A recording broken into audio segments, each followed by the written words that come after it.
दोस्तों मैं नवीन जोयाल विस्परिंग हिमालय। मैंने और प्रीति ने इस बार डिसाइड किया कि we'll make couple of videos on climate change because ये बहुत ही बर्निंग टॉपिक है और ये इसका ट्रेमेंडस सोसाइटल इम्प्लीकेशन भी है और हम रियली चिंतित हैं इस वक्त हालात को देखते हुए, क्योंकि हम काफ़ी एक्सटेंसिवली ट्रैवल कर रहे हैं हिमालय में और हिमालय की जो दशा या दुर्दशा बोल सकते हैं हम जो देख रहे हैं क्लाइमेट चेंज को ध्यान में रखते हुए, वो काफ़ी भयावह है।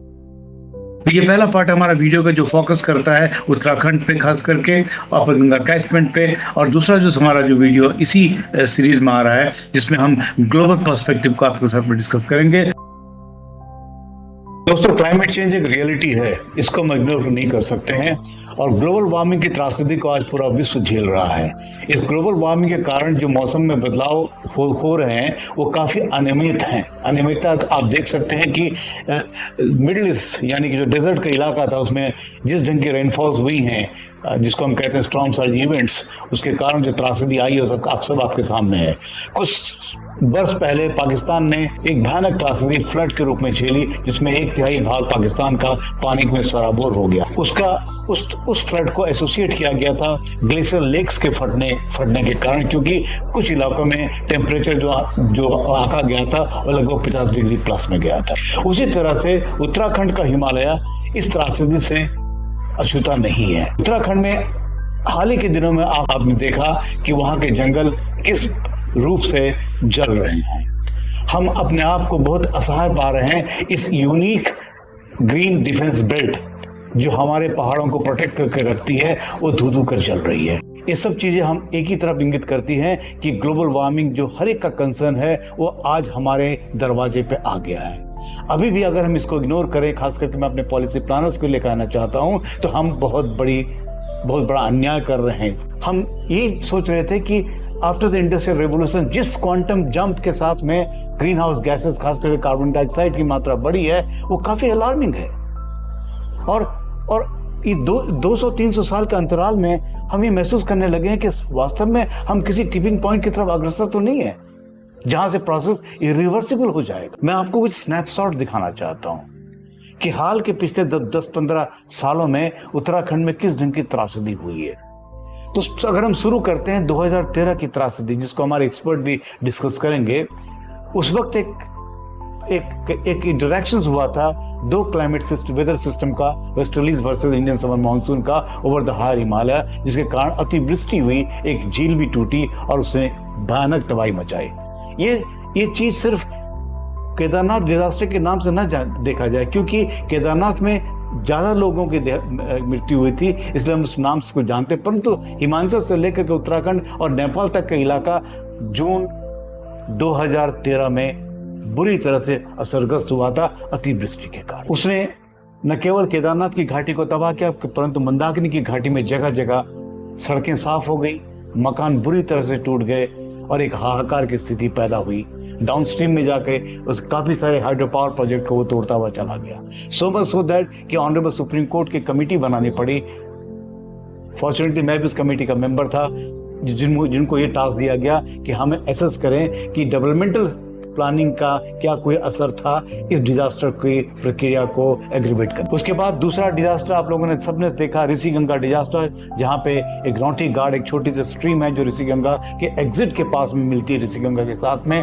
वहाँ पे एक बहुत बड़ा आइस का रॉक का चंक टूटता है और वो किस तरह से दोपहर के टाइम में मॉर्निंग के टाइम में वो एक सैलाब लेके आता है और जब वो सैलाब नीचे की तरफ आता है तो उस सैलाब ने जो प्रलय मचाया कुछ ही घंटों में लगभग 200 से ज्यादा लोगों की मृत्यु। तीसरा, हाल ही में बहुत कम लोगों ने उसको देखा होगा या सुना होगा। ये जुमा एक छोटा सा लोकेशन है धौली गंगा में। यहाँ भी एक ग्लेशियर लेक फटती है और वो एक ब्रिज को, जो कि काफी स्ट्रेटेजिक ब्रिज था हमारा, उसको तबाह करते हुए लेके चली जाती है। ये 2023 का शायद अगस्त के महीने की कहानी है। इसी तरह से अगर हम हिमालय की अन्य घाटियों में जाएं तो इस ढंग की त्रासदी हमको अनेक तरह से देखने को मिल रही है। The writing is on the wall. ये कहते हैं ना कि दीवार पे लिखा हुआ है, हमें पढ़ना है और समझना है, परंतु दुर्भाग्य से न हम पढ़ रहे हैं। अगर हम पढ़ रहे हैं तो उसको हम समझ नहीं ले रहे हैं। इन सवालों को दिमाग में रखते हुए मैंने इस वक्त अपने 3 एक्सपर्ट्स को आमंत्रित किया। टॉपिक है कि अपर गंगा कैचमेंट में ग्लोबल वार्मिंग का असर किस ढंग से हम देख पा रहे हैं। मेरे साथ जो पहले मेरे एक्सपर्ट हैं वो है प्रोफेसर वाईपी सुंदरियाल। इनका काफी लंबा काम रहा है हिमालय के इलाकों में, इसके इकोसिस्टम को समझते हैं, लैंडस्लाइड पे इनकी अच्छी दखल है और एक्सट्रीम इवेंट्स को इन्होंने बड़ी बेखूबी से डॉक्यूमेंट भी किया है।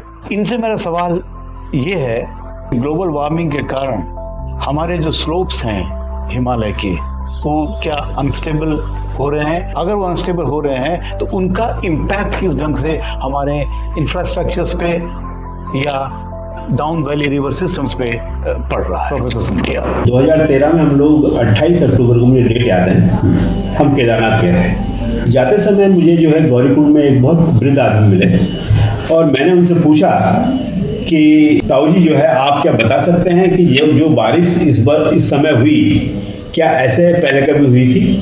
तो उन्होंने मुझसे कहा कि मेरी उम्र 85 साल है और जब मैं 10-12 साल का था तब से मैं केदारनाथ जा रहा हूँ और मैंने केदारनाथ में इतनी अधिक बारिश पहले कभी नहीं देखी। सारी स्टडीज से, सारी रिसर्च से ये सामने बात आ गई है कि जो ग्लोबल वार्मिंग हो रही है उसके कारण जो है ग्लेशियर्स थे वो पीछे जब चले गए, चोराबारी हो चाहे आपका कंपेन ग्लेशियर हो, तो उनके जो सेडिमेंट था वो सेडिमेंट मोबिलाइज हुआ और उसने जितने भी लैंडफॉर्म्स थे हमारे, चाहे वो मोरेंस थे चाहे टेरेसेस थे, उन ये सारे लैंडफॉर्म जो है ये वाटर के प्रति बड़े सेंसिटिव होते हैं और ये सारे लैंडफॉर्म पे ही हमारा सारा इंफ्रास्ट्रक्चर सेटल्ड है, चाहे हमारी रोड्स हो।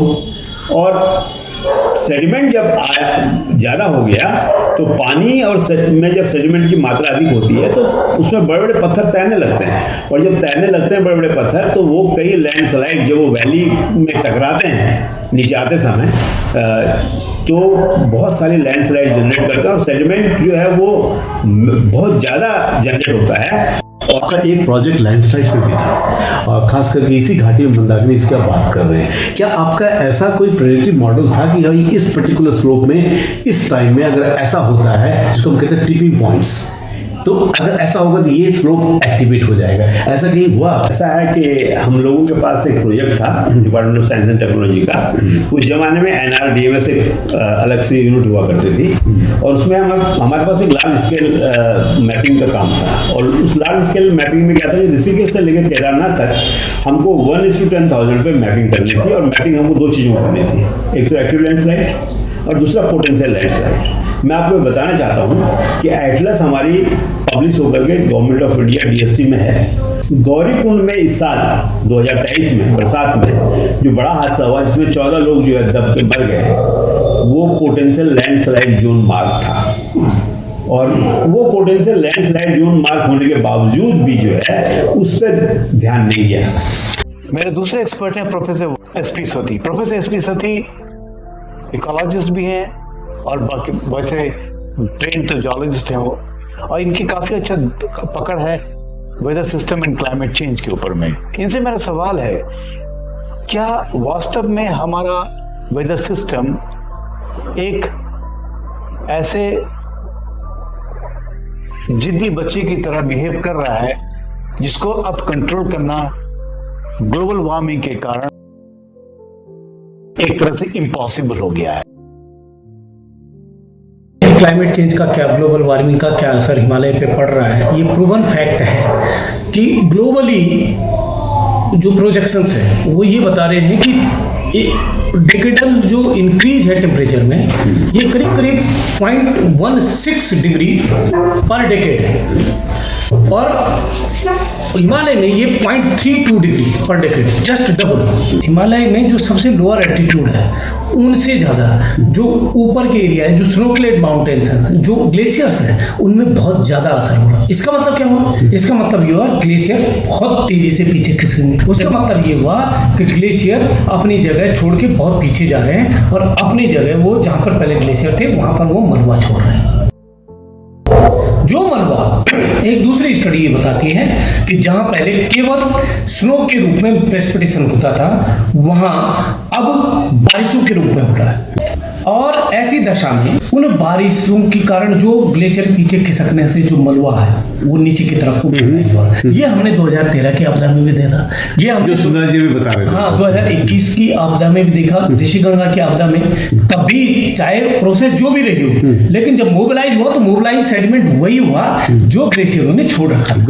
ग्लेशियर ने छोड़ा हुआ था, इसका मतलब ये हुआ कि अतीत में ग्लेशियर आगे आए थे, आज ग्लेशियर पीछे गए हैं और वो क्लाइमेट चेंज की वजह से पीछे जा रहे हैं अकॉर्डिंग टू यू। ओके। दूसरा महत्वपूर्ण बात यह है कि अभी एक स्टडी रिसेंटली 2023 में ही वो हुई है, पब्लिश हुई है, जो बहुत बड़ी कहानी कहती है। वो ये कहती है कि पिछले हिमालय में दो तरह की बारिशें होती हैं, दो तरह से। एक तो दक्षिण पश्चिम मानसून आता है, वो गर्मियों में बारिश करता है, बरसात में बारिश करता है, साउथ वेस्ट मानसून, दक्षिण पश्चिम मानसून। दूसरी बारिश होती है जो जाड़ों में ज्यादातर होती थी, वो होती थी कि पश्चिमी झंझावतें, पश्चिमी डिस्टर्बेंस, वेस्टर्न डिस्टर्बेंस जिनको कहते हैं, वो मॉइस्चर आता था, नॉर्थ इंडिया में बारिश करता था, इंक्लूडिंग हिमालय में। वो कहते हैं कि हिमालय में पिछले 20 साल में पश्चिमी झंझावतों की तादाद, पश्चिमी डिस्टर्बेंसेस की तादाद गर्मियों में पिछले 20 साल में दुगनी हो गई है उससे पहले के 20 साल से। इसका मतलब क्या हुआ कि दक्षिण पश्चिम मानसून तो एक्टिव है ही, और अगर वो फ्रीक्वेंसी, वेस्टर्न डिस्टर्बेंसेस की फ्रीक्वेंसी अगर बढ़ती है, ये देखा गया है कि जब जब भी बड़े डिजास्टर, बड़े मैग्नीट्यूड के डिजास्टर्स हिमालय में आए हैं, यहाँ केवल मानसून ही, दक्षिण पश्चिम मानसून इसके लिए कल्प्रिट नहीं है। इन दोनों की कपलिंग, इन दोनों की दोस्ती है, दो मॉइस्चर रिजिम एक साथ आ रहे हैं, तब जाके सबसे भयानक तबाहियां हो रही हैं। ये 2013 में हुआ, ये 2021 में हुआ जब कुमाऊं में अक्टूबर में भयानक तबाही हुई, 2022 में हुआ, 2023 में हिमाचल में हुआ। ये हमको देखना पड़ेगा कि हिमालय में जब भी बड़ी आपदाएं, ये किसी एक वैली की बात नहीं कर रहा हूँ, लेटरल एक्सपेंशन की बात कर रहा हूँ, जब मैं 13, 14, 15, 16, 17 नदियों में एक साथ बाढ़ की बात कर रहा हूँ, तब मैं देख रहा हूँ ये असामान्य स्थिति क्या ये दोनों की दोस्ती के कारण हो रही है। दोनों मॉइस्चर यूरोप से आया हुआ और भारत हिंद महासागर से आए हुए दो मॉइस्चर्स की दोस्ती का ये परिणाम है या है कि नहीं है। ज्यादातर साइंटिस्ट ये मानते हैं कि ये भयानक तबाहियां, स्केल अगर बड़ा है तो इसका कारण ये दोनों की दोस्ती। Thank you. और तीसरे मेरे जो एक्सपर्ट हैं वो हैं doctor Manish Mehta ji. He is a very young glaciologist जो वाडी इंस्टीट्यूट हिमालयन जियोलॉजी में आज की तारीख में कार्यरत हैं, और इनका एक बहुत बेहतरीन काम सेंट्रल हिमालय यानी उत्तराखंड हिमालय के ग्लेशियर्स पर है, चोरावारी हो चाहे हो जो कि केदारनाथ के पीछे है, इन्होंने उसको डिजास्टर को अपने आंखों से देखा है। और साथ में दुकरानी बामक जो कि भागीरथी रिवर में है, ग्लेशियर जो कि काफ़ी नज़दीक है गंगोत्री के, उस ग्लेशियर में इनका काफ़ी अच्छा काम है। और आज के दिनों में ये काम कर रहे हैं जांस्कर के इलाके में, यानी कि southern part of the Ladakh ranges में काम कर रहे हैं। इनसे मेरा सवाल है डॉक्टर मेहता जी कि क्या वास्तव में जो एक ग्लोबल वार्मिंग का जो रिस्पांस ग्लेशियर्स पे पड़ता है in terms of glacier recession, formation of large number of supra glacier और प्रोग्लेशियर लेक्स, या जो हमारे परमाफ्रॉस्ट के जो इलाके हैं उन पे थॉइंग की जो प्रक्रिया है, इन सब का क्यूमुलेटिव इम्पैक्ट हमारे अपर गंगा कैचमेंट या for that matter Himalayan region में किस ढंग से पड़ रहा है? हिमालय रीजन में क्या है कि अब ग्लेशियर का सबसे पहले हम आते हैं डिस्ट्रीब्यूशन पे, तो हम देखते हैं कि नॉर्थ वेस्टर्न साइड में जो ग्लेशियर्स है वो मैक्सिमम ग्लेशियर जो है कवर करता है उस रीजन में, क्योंकि उसमें दो चीज़ें आती है, एक तो एल्टीट्यूडनल वेरिएशन भी है, फिर लैटिट्यूड भी वहाँ पे ज़्यादा है in comparison to north east side में। नॉर्थ ईस्ट साइड में क्या है कि मिनिमम ग्लेशियर्स है और ग्लेशियर जो है लो लैटिट्यूड पे भी है। अब ग्लेशियर रिसीजन की हम बात करें तो मैं अभी जो ग्लेशियर की जो अभी तक जो स्टडी पहले हुई थी उसमें ये बताया गया था कि भाई नॉर्थ वेस्ट में ग्लेशियर जो है स्लो रेट से रिट्रीट हो रहे हैं और वेस्टर्न इधर ईस्टर्न साइड में जो है ग्लेशियर जो है फास्ट रिट्रीट हो रहे हैं। लेकिन अभी मैं देख रहा हूँ जैसे जस्कार रीजन में तो ऑलमोस्ट ग्लेशियर रिट्रीट रेट जो है थ्रू आउट द हिमालय जो है नॉर्थ वेस्ट से लेकर नॉर्थ ईस्ट तक ऑलमोस्ट लगभग सेम रेट है, और ग्लेशियर जो है सेम रेट से रिट्रीट हो रहा है। बस थोड़ा सा ये है कि नॉर्थ ईस्टर्न साइड में जो है आपका वेस्टर्न डिस्टर्बेंस का, जिसकी अभी बात डॉक्टर साहब ने की, नॉर्थ वेस्टर्न वाला, हाँ नॉर्थ वेस्टर्न जो आता है, वेस्टर्न डिस्टर्बेंस जो आता है उसका इन्फ्लुएंस थोड़ा कम है, तो इस वजह से वहाँ पे जो है जो नॉरिशमेंट ग्लेशियर को मिलता है, जो पोषण ग्लेशियर को विंटर में मिलना है वो वहाँ पे नहीं मिल पा रहा है, इसलिए ग्लेशियर वहाँ पे श्रिंक ज़्यादा हो रहे हैं और डेब्री कवर वहाँ पे जो है ग्लेशियर ज़्यादा है। अब जो ग्लेशियर रिट्रीट रेट की बात करें तो उसमें हमने देखा ग्लेशियर हिमालय रीजन में जो है, अगर हम लद्दाख या काराकोरम एनोमली को छोड़ दें या कुछ सेंट्रल हिमालय के कुछ एनोमलीज को छोड़ दें तो मैक्सिमम ग्लेशियर जो है ऑलमोस्ट 80 से 90% ग्लेशियर जो है रिसीजन फेज में और रिट्रीट कर रहे हैं। दोस्तों, आपको हमारा ये वीडियो पसंद आया होगा। मैं अपने एक्सपर्ट का शुक्रगुजार हूं जिन्होंने वक्त निकाला और अपनी एक्सपर्ट ओपिनियन हमारे साथ में शेयर करी। Before I conclude this video, मैं ये बताना जरूरी समझता हूं कि आज के दिनों में उत्तराखंड के जंगल बुरी तरह से जल रहे हैं। ये आग लगभग बेकाबू होती चली जा रही है। जंगलों का जलना कोई नई बात नहीं है, परंतु ये महसूस हो रहा है कि विद टाइम द इंटेंसिटी और magnitude of forest fire is increasing. इसका एक कंजक्चर कारण हम ये बोल सकते हैं कि ग्लोबल वार्मिंग के कारण हमारे पास हमारा जो विंटर टेम्परेचर जो इंक्रीज किया उसके कारण विंटर स्नो में कमी आई है। जब विंटर स्नो में कमी आती है तो आपका जो सॉइल मॉइस्चर जो होता है जंगलों में वो काफ़ी कम हो जाता है, जिसके कारण जो ड्राई लिटर रहता है वो काफ़ी ससेप्टेबल हो जाता है फॉरेस्ट फायर के लिए। ग्लोबल फॉरेस्ट वॉच एक वेब पोर्टल है, उसके अनुसार लगभग 5.7% जंगल उत्तराखंड के 2001 और 2023 के दरमियान आग की आहुति चढ़ चुके हैं। क्यों ये जंगल इस बुरी हालत में जल रहे हैं? तो कुछ एक्सपर्ट ये कहते हैं कि जब से फॉरेस्ट एक्ट 1980 लगा, जंगलों में कटान पूरी तरह से बंद हुआ। इसके कारण एक इन्वेसिव स्पीसीज में बोल सकता हूँ आज की तारीख में पाइन काफी ज्यादा एनक्रॉच अपॉन किया, और पाइन काफी prone to the forest fire होता है क्योंकि उसमें रेजिन होता है। तो ये बहस ये भी चल रही है कि why not to go for the selective logging of pine which is encroaching upon other forest in order to prevent the magnitude of forest fire। यहाँ एक बात बतानी बड़ी इंपॉर्टेंट है कि 2005 में हमारे एक साथी doctor MM Kimothi space application centre Ahmedabad ने एक अध्ययन किया था। 2005 वो टाइम था जब उत्तराखंड के जंगल इसी तरह से जले थे।